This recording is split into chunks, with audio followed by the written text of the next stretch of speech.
નમસ્કાર જતીનભાઈ. નમસ્કાર.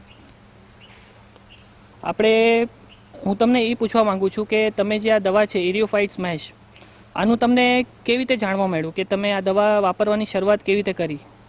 આ જે દવા છે એ મારા મિત્ર વિલાસભાઈ સાવે કરીને છે, એમને મને રિકમેન્ડ કર્યું હતું કે આ દવા ઘણી સારી છે અને એકવાર તું વાપરી જો અને પછી તારી નારિયેળીની શું આગળની પોઝિશન છે એ તમે નક્કી કરી શકો. ત્યારે એટલે તમે આનું જે વાપરવાની શરૂઆત કરી એને લગભગ કેટલો સમય થઈ ગયો છે? મેં આ વાપરીને ફર્સ્ટ એનું જે હતું ડોઝ એ મેં લગભગ મેમાં વાપર્યું હતું અને એના પછી મેં હજુ સેકન્ડ ટાઈમ હજુ વિચાર કરું છું ક્યારે વાપરું છું. ઓકે, એટલે તમને આના રિઝલ્ટ પોઝિટિવ મળ્યા છે? હા, મને એના રિઝલ્ટ ઘણા પોઝિટિવ મળ્યા છે. જે મારા બાગમાં જે તમે જે ઝાડના દ્રશ્યો જોયા છે એ ઝાડ હું પહેલાં કાઢી નાખવા માંગતો હતો, પરંતુ આ પ્રોડક્ટ વાપર્યા પછી મને એમાં ઘણા ફળમાં એનો જે બાજ છે એ વધી ગયો છે.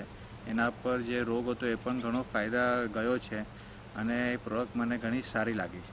એટલે પહેલાં તમારા ફાર્મમાં કેટલા નારિયેળીનું પ્રોડક્શન થતું હતું? પહેલાં મારા જે આ ફાર્મમાં છે ત્યાં લગભગ 2000 થી 2500 નારિયેળ પડતા હતા.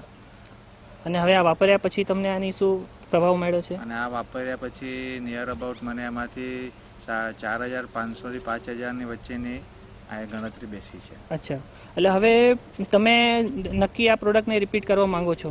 હાજી, હું નક્કી આ પ્રોડક્ટને રિપીટ કરવા માંગુ છું. તો હવે અમારા જે મિત્રો છે એની માટે તમે આમાં શું રેકમેન્ડેશન આપી શકો છો કે એ લોકો આ પ્રોડક્ટને વાપરી શકે કે શું હિસાબે તમે કહી શકો છો? હા જરૂર, આ પ્રોડક્ટ વાપરવાથી ઘણા ફાયદા છે અને આ પ્રોડક્ટ એકદમ રિઝનેબલ ભાવમાં પણ છે અને આનું વાપરવાનું એકદમ સહેલું છે. જે પ્રમાણે આપણે નારિયેળીના નીચે જે પાણી માટે જે આપણે જે આરકું કરે છે એમાં આ ઔષધનો ઉપયોગ કરી શકે છે. આની સિવાય તમે કોઈ બીજી ઔષધ વાપરેલી છે? ના, હજુ લગી તો મેં કંઈ વાપરી નથી અને આ ફર્સ્ટ ટાઈમ જ વાપરી છે. અચ્છા, એટલે આ તમને આમાં 100% રિઝલ્ટ તમને આમાં જોવામાં આવ્યા છે? હાજી. ઓકે સાહેબ, જતીનભાઈ તમારો ખૂબ ખૂબ આભાર. અમારા મિત્રો તરફથી તમને પણ ઘણો આભાર છે. Thank you.